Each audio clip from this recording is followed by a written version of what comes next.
भगवान श्री कृष्ण ने जब मोहिनी रूप धारण किया तो उनके सौंदर्य पर 33 करोड़ देवता मोहित हो गए। सभी देवताओं ने मन में यही कामना हुई कि ऐसी सुंदरी उनकी पत्नी बन जाए, परंतु केवल एक देवता ऐसे थे जिनके मन में मोहिनी के प्रति इस तरह का भाव नहीं आया। वे थे सूर्यदेव। सूर्यदेव ने मोहिनी रूप को देखकर मन ही मन कहा, यदि ये मेरी पुत्री बन जाए तो मेरा जीवन धन्य हो जाए। सूर्यदेव की इस भावना को समझकर भगवान श्री कृष्ण ने उनकी ओर कटाक्ष किया और संकेत किया कि उनकी इच्छा पूर्ण होगी। समय बीतने के बाद सूर्यदेव ब्रजभूमि में वृषभानु महाराज के रूप में अवतरित हुए। वृषभानु जी ने तपस्या की और ब्रह्मा जी से प्रार्थना की कि उन्हें ठाकुर जी की पुत्री के रूप में प्राप्ति हो। ब्रह्मा जी ने उनकी प्रार्थना को श्री हरि तक पहुंचाया। ठाकुर जी ने विचार किया कि वे नंद यशोदा और देवकी वासुदेव के यहाँ पुत्र के रूप में जन्म लेने वाले हैं, लेकिन प्रेम की स्थापना के लिए एक विशेष अवतार लेना होगा।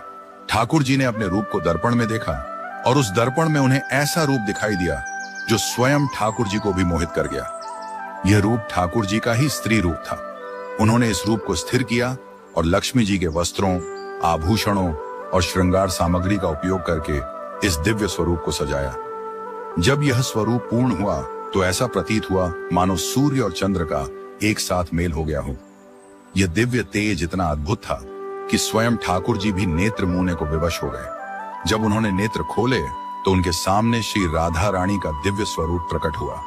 श्री राधा के प्राकट्य का समय सुबह 4 बजे का था, जो ब्रह्म मुहूर्त का समय है। भगवान के अन्य अवतारों का प्राकट्य दोपहर 12 बजे या रात्रि 12 बजे होता है, परंतु राधा रानी का जन्म ब्रह्म मुहूर्त में हुआ, जो नए दिन की शुरुआत का प्रतीक है। यह इस बात का संकेत था कि प्रेम का प्रकाश संपूर्ण विश्व में फैलने वाला है।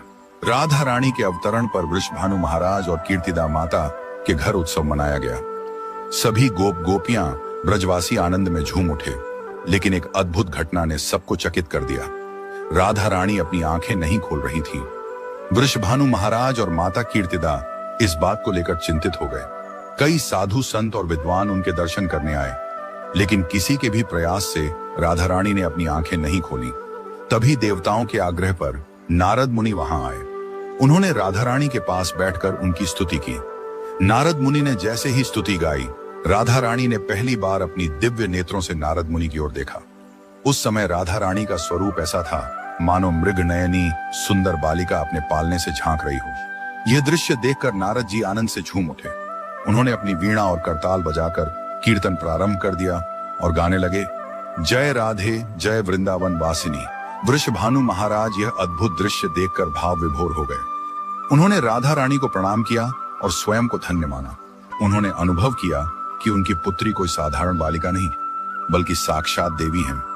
इस प्रकार श्री राधा का अवतरण प्रेम की स्थापना के लिए हुआ।